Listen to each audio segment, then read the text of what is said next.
Right, it's great to be joined by future country superstar Paige Rutledge on this program once again. This is her Well, third thank you. appearance. She recently released her debut EP titled Breakup Rules, and we'll be spending much of our dialogue talking about it. Paige, Amazing. welcome. How are you? Ah, thank you. I guess you're right. I was like, wow, three. But yeah, you're so correct. That's crazy. Nice to see you again. Thank you for having me. All right, yeah. I'd like to begin by asking you, how was your Thanksgiving? It was good. It was it felt very short. I played Thursday, Friday, and Saturday night. So I drove up north to the cottage actually not even Sunday morning. That's a complete lie because I didn't get home Saturday night until like almost 4 o'clock in the morning from the gig.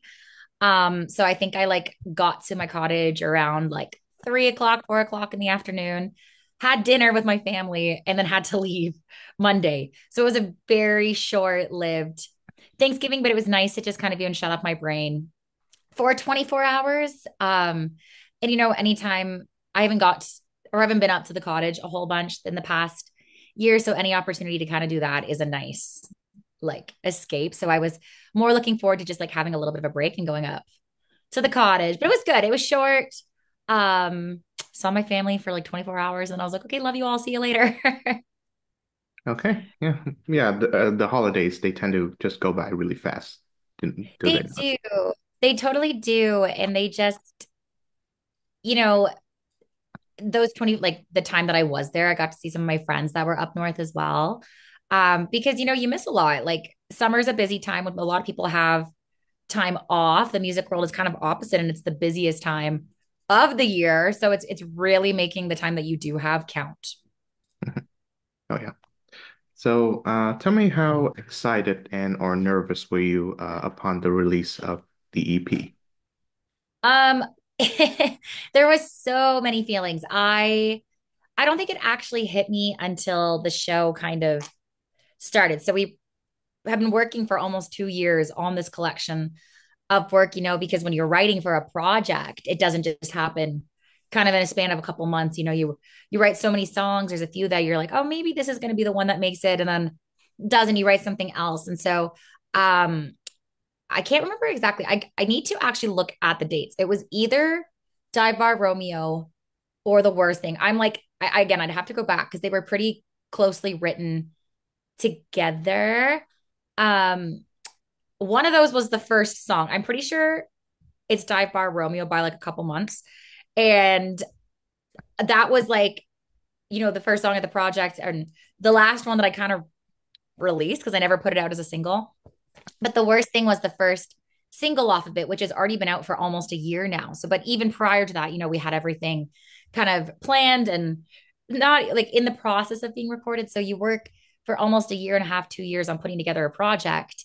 So because it feels so long, it's exciting because it's finally there. But it's also like there's a lot of feelings because you're like, I put so much work into it and it feels like it takes so long to get out there.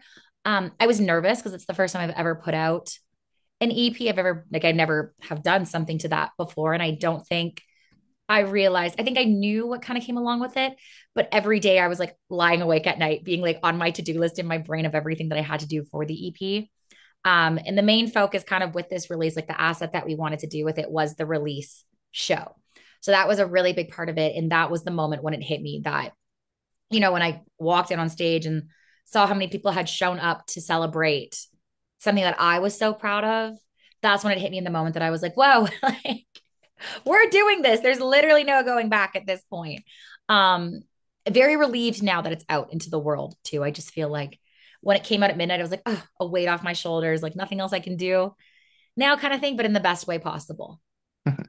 And now you just have to do all the shows in order to Yeah, promote and support the yeah, it EP. actually doesn't end. You just keep going. Yeah. And we've already started planning the next project because once you finish one thing, it's already on to the next. So it's like a weird process. And everyone that has done this before, other artists, friend, other musicians, everyone's told me to just like soak in and enjoy the moment as well, which I definitely spent that Thursday night at the show, and all day Friday just kind of doing. And it's a lot. Like when you put out a project, you don't realize I mean, I guess I realized how much work we put into it, but when I sat down and kind of reflected back on everything, because the work is spread out over the years, you're like, wow, like this was a long process, but wouldn't change anything. There's definitely lots of things I learned because you learn something every time you put out new music. But yeah, it's exciting.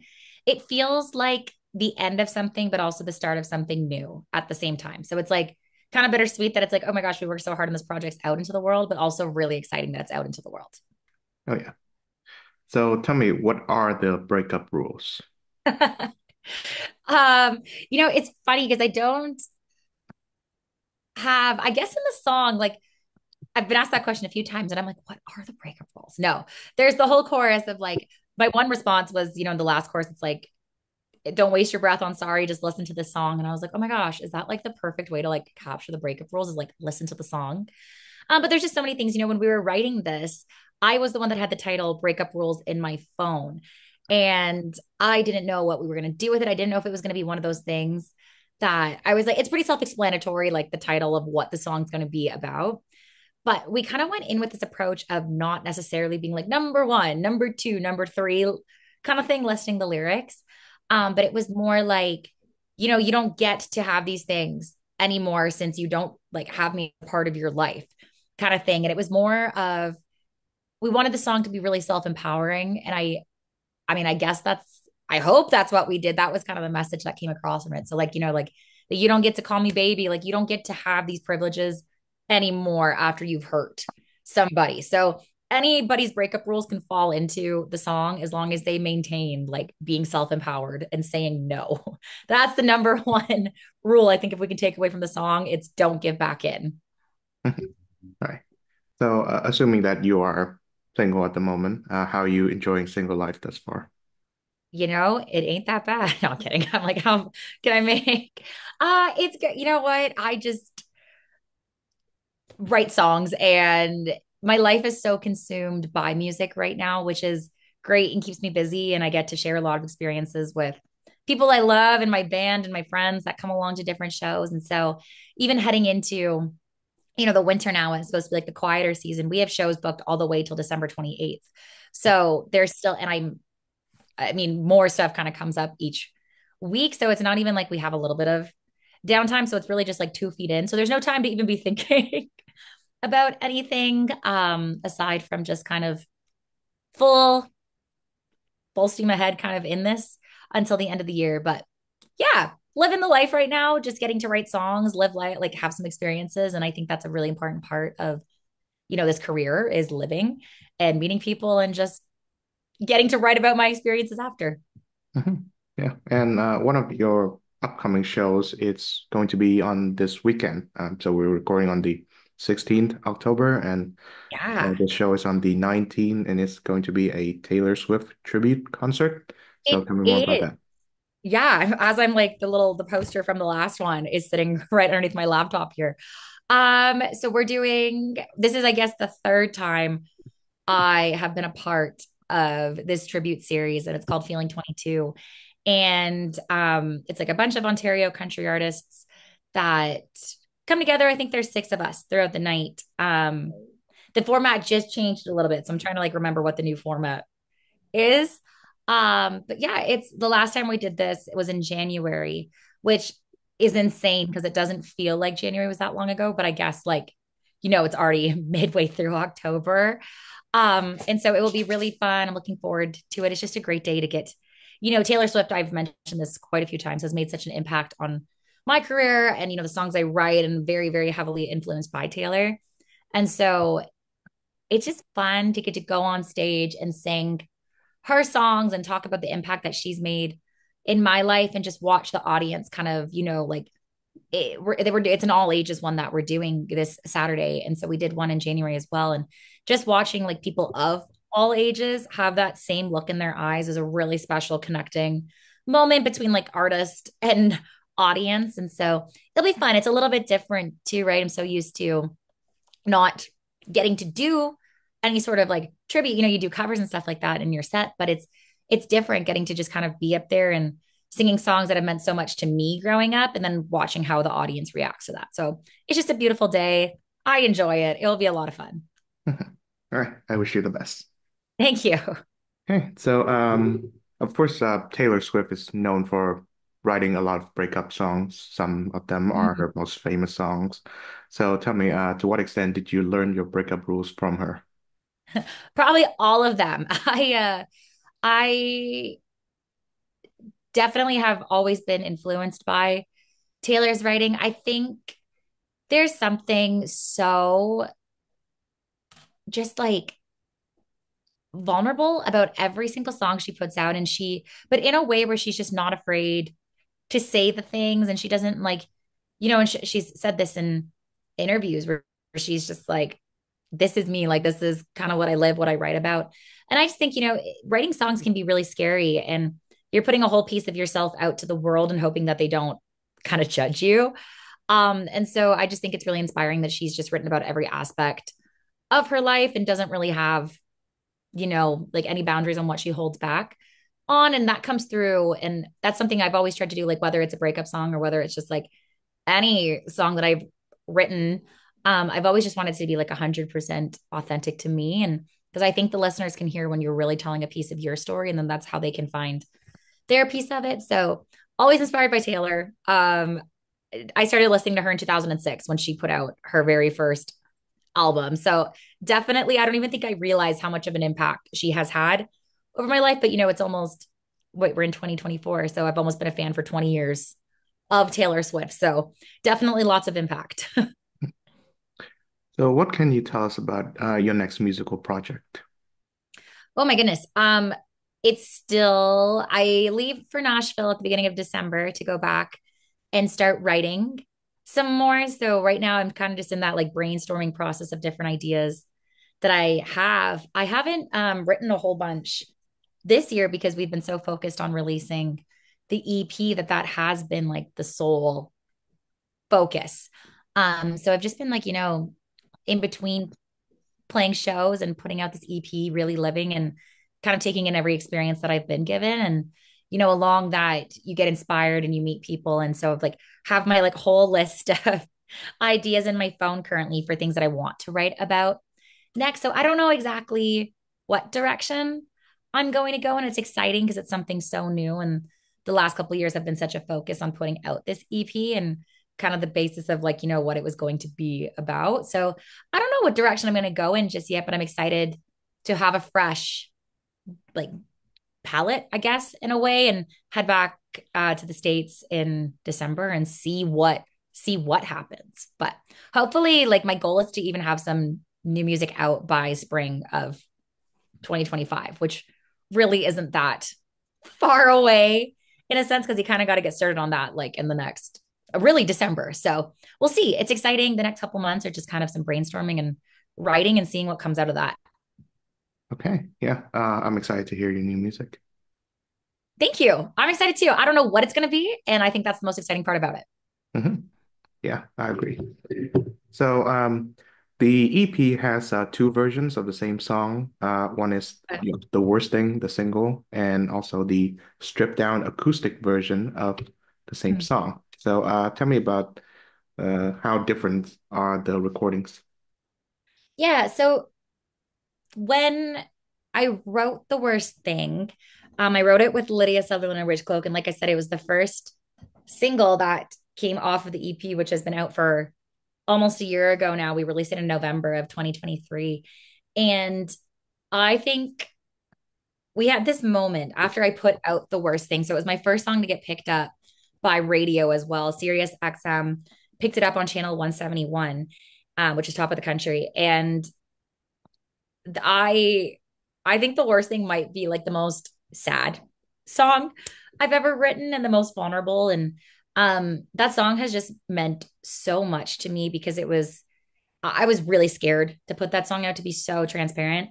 Because I had never done anything like that. I had never written anything to that kind of like deep, vulnerable, like here we are kind of thing. And so when we were talking about after the song had come out, we were talking about like what's kind of next. Are we going to do a video? Or are we going to do like, like what asset, what component's going to come along with the release?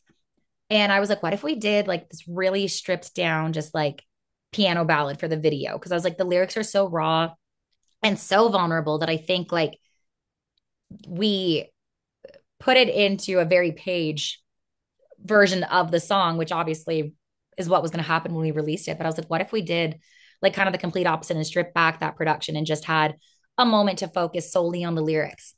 And so I did that and we filmed a video. We put that out in January of this year. And so many of my friends were like, you need to put that as just like put that out. And so that track on the EP is literally just what we filmed on the day of the video. It's like very raw. There's not a whole bunch of like production or anything on it. We just did a couple like versions of it when we were filming and took the one that we were the happiest with. And I was like, you know what? I think there's, and even in that, like itself, the song is supposed to be vulnerable and supposed to be just like so bare that even like that stripped version, there's nothing, there's no mastering, there's nothing crazy on it. It's just, here's the song, kind of how it was written in that moment. So, and it's funny because a lot of, people have messaged me and they're like, oh my gosh, the strip version, like just break my heart. I'm like, yeah, I know. But I think it's nice, because the song is sad and that song, I think every song has a different purpose. And the way I look at the EP is every song on the EP is so different. And so even like taking the worst thing, like stripping it back to that really just like embraces the lyrics. And that's what I wanted that song to be about was the message and the story behind that song. Oh yeah. And yeah, I remember when the music video came out, and it was like you said, January of this year, which Yeah, that's such a long time ago. I know. Crazy. What a crazy, crazy thought. And yeah, personally, I think you look beautiful in that video. Oh, thank you so much. Yeah. With that music video making experience in mind, do you plan to make more music videos in the future? Yeah, so there's a video for Breakup Rules. A live video that's coming out in the next couple weeks, I guess. Really now. Honestly, in the next, I'm like, what day is it today? The 20th or the 16th? And that will like literally in the next couple weeks. And then we're currently talking about doing another video for another song. And so we'll see if that one it'd be really fun to do something for that for another song off the project. And it's just a little bit very like in the early planning stages of that, but hopefully we'll have another video out in the new year as well. Okay, I'm excited. Yeah, it'll be fun. It's all like I said, always something. Never a dull moment, always on to the next. Oh yeah. So, as a musician, how do you keep from giving too much of yourself away? I feel like there's a fine line, and I actually don't know if I'm really good at that. I think I don't know, so much of my life, I don't even know if this is going to answer the question, but I guess everything I do, and I'm sure like a lot of musicians will say the same thing, but there's not really downtime doing this as a job. Like it is a 24/7 kind of thing. Cause as much as like the music is one aspect of it, like there's social media, there's this, there's that, there's so many different components that go along with the job that for me, at least, and I wouldn't change this for anything, but I don't know if I've actually like can separate like me and music. Like they're kind of one and the same at this. And I love that because it really is the biggest part of my life and what makes me the happiest. So and I really I stand by that for me, at least as a listener, when I listen to artists that I really enjoy, the reason I know that I enjoy what I'm listening to is because you can feel how much of them is in their music. There's no fake persona, there's no this. And I think, especially in country, like that's what brings country fans and artists together is like we're all living. There's no like hierarchy from this artist being like, I live this life. It's like, no, we're all kind of going through it. And so that's always the mindset I've had. Like, even when I'm putting on a show, like the show's not about me, it's about like all of us in the room together. So I think that mindset has definitely made me like kind of morph into like what is, the boundary of anything. But um, I guess like if I had to like pick one boundary, and again, I don't even know if this is like answering the question, but the days that I do have off, like I have learned that I'm like, put the phone away, like no answering. Like it's okay to just like take some of yourself away from your job for a little bit. But yeah, I try to just be, I guess, as real as I can in my music. And sometimes that's where, like, you there is no separation between who you are and giving too much of yourself away. Um, yeah, I don't know. Does that kind of answer it? Ish. I suppose so. Yeah. Yeah, right. Yeah. I'm like close enough. Yeah. So, what do you hope the impact of, say, this EP or any of your future music will have on your listeners? I just, every time I release a song, I just hope it reaches one new person and at least one new person, hopefully more than one.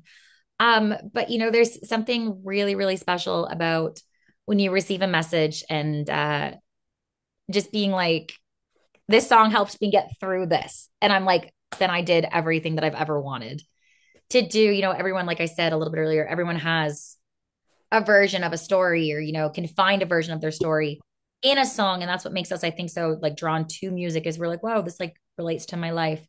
And so I hope that my listeners or whoever is listening can just take away a piece of their story, and if they're going through something, whether it's happy or sad or whatever, that the music can help them get through that. Because I know for me, I turn to music in every situation of my life, specifically Taylor Swift, to get through like exciting moments or like the sad kind of heartbreak moments in life. And so I just really hope that whatever I'm releasing, whatever music is out there, that that's making an impact on people like that.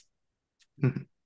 Yeah. So, as of today, your most popular song, according Oh to yeah, Spotify, is "Used to This," used to with this. Yeah, 350 or so thousand streams. yeah, So, crazy, crazy, congratulations. crazy. But Thank you. That was, yeah. oh, I don't even know. I woke up one day and I got a text from a friend, actually a few friends, and they're like, "You're on this playlist," and I was like, "Huh? What do you mean?" And it was funny because I went to tell my Delaney, my brother's girlfriend, and I was telling her, and I was like, "Eustace got added to this playlist with like 160,000 saves, like just an insane amount of saves on Spotify." And she's like, "That's the playlist I listened to." And I was like, "What is going on here?"